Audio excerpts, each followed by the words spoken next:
ang kalooban ng Diyos, maipahayag ang kanyang karunungan sa pamamagitan ng iglesia. Na kung maiintindihan ng kapatid, Sis Luz, ang karunungan ng Diyos, hindi yan maaaring maintindihan sa buhay na ito buong buo. Bakit po, Brother Eli?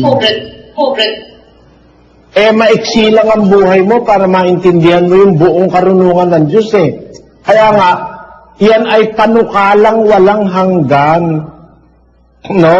Opo. Na sa pamamagitan ng iglesia, maipakilala sa mga... Basahin mo uli yung talata sa 3 Gs.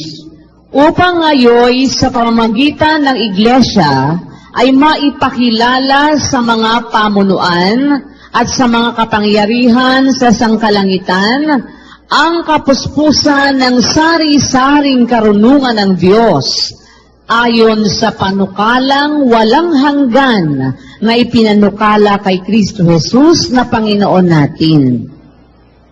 Iyon, sa pamamagitan ng iglesia, maipapakilala ang kapuspusan ng karunungan ng Diyos.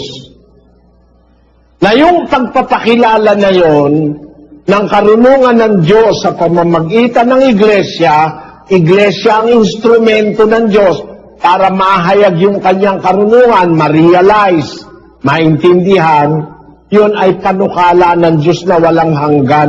Hindi natatapos yun sa buhay na ito, Sis Luz. Amen po. Ganun po pala.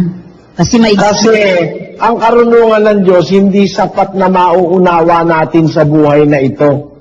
Hindi sapat ang buhay na ito para maunawa natin yung sari-saring karunungan ng Diyos.